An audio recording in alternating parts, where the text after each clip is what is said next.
बातमी आता सविस्तर आहे। पुण्यश्लोक अहिल्यादेवी होळकर यांची 301वी जयंती साजरी होतीये आणि या जयंतीनिमित्त विविध कार्यक्रमांचं देखील आयोजन करण्यात आलेलं आहे। मुख्यमंत्री देवेंद्र फडणवीस आणि दोन्ही उपमुख्यमंत्री उपस्थित असणार आहेत। तसेच पंकजा मुंडे, शिवेंद्रराजे भोसले, विखे पाटील देखील या कार्यक्रमांना उपस्थित असणार आहेत।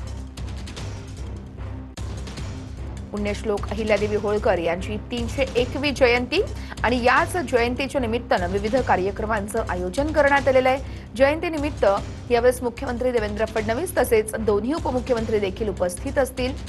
तसेच पंकजा मुंडे, शिवेंद्रराजे भोसले आणि विखे पाटील हे देखील उपस्थित असणार असल्याची माहिती मिळतेय। या संदर्भातले अपडेट्स देत आहेत कुणाल जायकर, आमचे प्रतिनिधी आहेत आपल्यासोबत। कुणाल, आज पुण्यश्लोक अहिल्यादेवी होळकर यांची जयंती आणि त्याच निमित्तानं विविध कार्यक्रमांचं आयोजन करण्यात आलेलं आहे। तुम्ही त्या ठिकाणी आहात, नेमकं कसं कार्यक्रम असणार आहे आज दिवसभर? वर्षा नित्तीच आपण बघू शकतो की चौंडी हे अहिल्यादेवी होळकरांचं जन्मस्थळ आहे आणि याच ठिकाणी आता 301व्या जयंतीनिमित्त आज विविध कार्यक्रमांचं आयोजन जे आहे ते करण्यात आलेलं आहे। आपण बघतो की हा त्यांचा वाडा आहे आणि या ठिकाणी या ठिकाणी आपण बघू शकतो की या पूर्ण वाड्याला एक पुष्पसृष्टी देखील या ठिकाणी आपल्याला पाहायला मिळते आहे।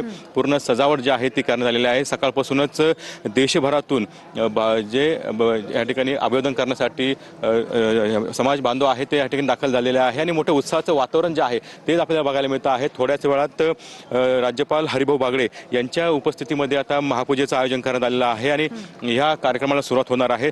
दुपारी 11 वाजता या ठिकाणी राज्याचे मुख्यमंत्री देवेंद्र फडणवीस असतील, उपमुख्यमंत्री एकनाथ शिंदे असतील किंवा सुनेत्र पवार ह्या देखील उपस्थित राहणार आहेत। त्यासोबतच राज्यातील इतर मंत्री जे आहे ते देखील या ठिकाणी उपस्थित असणार आहे आणि या संपूर्ण परिसरात आपण बघतो की स्वागताचं बॅनर जे आहे ते ठिकाणी लावण्यात आलेलं आहे आणि भव्य दिव्य अशा प्रकारचं नियोजन जे आहे ते या ठिकाणी आपल्याला पाहायला मिळतं आहे। या ठिकाणी कोणताही अनुचित प्रकार घडू नये यासाठी पोलीस बंदोबस्त जो आहे तो देखील मोठ्या प्रमाणात तैनात करण्यात या कार्यक्रमांवरती आपलं लक्ष असेल। तुर्तास धन्यवाद दिलेल्या माहितीसाठी।